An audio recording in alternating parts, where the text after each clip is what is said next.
jury, dear audience, welcome to the 6 months progress report. I am Balázs Dorony, and the title of my PhD is Stabilizing Options in Total Hip Arthroplasty. I'm a resident doctor and a PhD student at the Department of Orthopaedics at Semmelweis University, and my supervisor is Miklós Szendrői, the SMS is Alex Schulze-Wenning, and my statisticians are Anna Walter and Péter Mátrai. My vision is to improve the life quality of people living with endoprosthesis through enhancing their range of motion and their joint stability.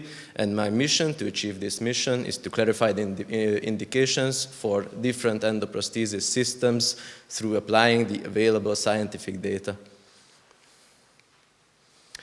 So I have two ongoing projects. My first project is the investigation of different hip endoprosthesis designs in revision hip arthroplasties. And the second project is the investigation of patients who underwent revision hip arthroplasty in a Hungarian surgical center. Let me tell you about my first project. So what is an arthroplasty? To put it simply, it is basically a surgical procedure to replace a joint with an artificial joint. The two most common types are the hip arthroplasty and the knee arthroplasty. On the X-rays below, you can see different hip arthroplasty designs. Well, some people say that the hip replacement is the surgery of the century, but why do they say that? Well, because we live in an aging society, and the lifetime prevalence of hip osteoarthritis is 10 to 15%. Well, that's why surgeons around the world perform more than 1 million hip replacements each year. And that is why the cost burden annually in the USA for hip replacement is around $15 billion, and it is still growing. And if a complication arises, a revision surgery will be needed, but revision surgeries are not without complications either. The most common complications for revision hip arthroplasties are aseptic loosening, periprosthetic fractures, and dislocations and infections. Around all the revisions, 20% of all the revisions in an average center are revision arthroplasties. And according to some projections, this number will double by 2026. And hence, these surgeries are expensive and complicated. We would like to avoid their complications as much as possible. On the X-rays, from left to right, you can see different situations where something went wrong, a dislocation, a periprosthetic fracture, and a aseptic loosening on the right. And on the X-rays below, you can see the end results of different hip revisions. Well, probably the most feared aspect of hip surgery is the dislocation. And well, what can we do? Let me tell you some options to prevent that. The first option is to use a dual mobility design, which means that it has 2 points of articulation, an external and an internal. Here you can see this is the external, and this is the internal point of articulation. It has an increased range of motion, and it is designed to prevent dislocation, and it is used in primary and revision surgeries as well. Another option is to use a constrained liner. It is designed originally for recurrent hip instability. It is holding the femoral head captive within its socket, and it usually uses a locking ring. Here you can see a locking ring or a snap fit mechanism to do that. It can be used in primary and revision cases as well. And another option would be to use a large femoral head, which means that the diameter of the head is 36 millimeters or bigger. It has a great impingement-free range of motion, and it increases the jump distance required for a dislocation. That's why it is more stable, but it increases component wear, and it has a higher risk of liner fracture. And our aim is to find out which prosthesis design is the best to use in revision hip arthroplasties. Our clinical question is which acetabular cup design decreases the dislocation rate the most in revision hip arthroplasties. The population of our study is adults who underwent revision arthroplasty. Our interventions are the dual mobility design, the constrained liner, the large femoral head, and our control is the standard acetabular cup. The outcomes of interest are the dislocation rate, the aseptic loosening, and the overall implant survival. And our hypothesis is that in terms of dislocation, these designs, the dual mobility, the constrained liner, and the large femoral head is superior to the standard cup. And the clinical implication of our study is the decrease in dislocations and hence the lowering of hospital costs. Here you can see we performed a systematic search with the mentioned search key, and this is our results. And here you can see the flowchart of our selection process. We ended up with 56 articles altogether. And here you can see the state of the project. I'm just applying the finishing touches to the data to be able to finish all the calculations. And let me tell you about my second project. It will be an investigation of patients who underwent revision hip arthroplasty in a Hungarian surgical center.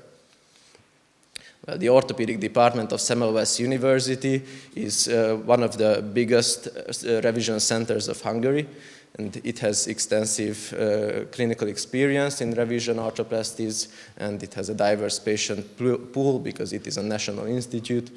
And our aim is to analyze the data of patients who underwent revision hip arthroplasty at Semmelweis University. The data will be collected by 2 PhD students and 2 student researchers, and the data will be validated by a doctor. And the number of centers involved is, of course, 1, because we only contacted Semmelweis University, and we are planning on doing a prospective study with this database as well. Well, we are in a phase of nearly finishing the data collection for the registry, and right now we are working on the registry system itself to be up and running. The data upload will start soon. Let me summarize my 2 projects. The first is the investigation of different hip endoprosthesis designs in revision hip arthroplasties, and the second is the investigation of patients who underwent revision hip arthroplasty at Semmelweis University. The planned completion dates are April and June of 2023, respectively. And let me close my presentation with the words of Niki Lauda. Don't talk too much, be focused on the goal and achieve it. Thank you for your attention.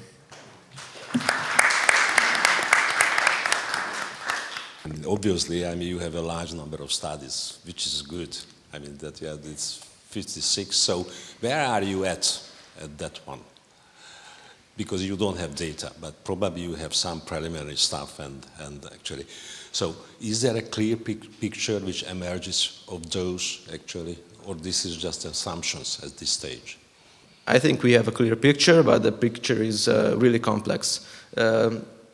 We will plan to do a subgroup analysis at the end of this all, which will clarify the picture probably, because we can investigate different aspects of revision hip arthroplasties and these designs. Well, usually the data suggests that these designs, the dual mobility, constrained acetabular liner, and the large femoral head are superior in terms of dislocations, but it depends on the setting of the study. So basically, a normal or an average revision hip arthroplasty will result in almost like a 10% dislocation rate with these designs. But for example, in a case of a revision arthroplasty with the indication of recurrent hip instability or a periprosthetic infection, this number will be much higher, and the different designs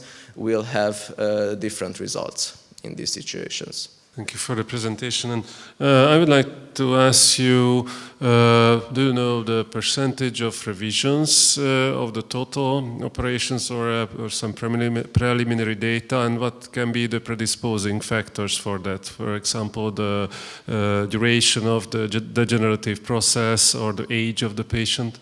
As I said, in an average center, 20% of all replacement or arthroplasties are revision surgeries, but there are centers which are more focused on revisions. For example, in Sweden, there is a center which only does revision arthroplasties, but there are surgical centers that don't do revision hip arthroplasties because, of course, it's complicated, it needs experience, etc. So yeah, what was the second part of the question? The second, what can be the predisposing factors for the revision So age or the duration of the degenerative process or technical reasons? Well, time mostly. Because of course, at the end of the day, if you live 15 years with your primary hip arthroplasty, you will most definitely end up with a revision surgery if you live to that day. So probably, yeah. And of course, if you experience, for example, septic complication or anything in that regard, you will need it much sooner. Yeah. Thank you.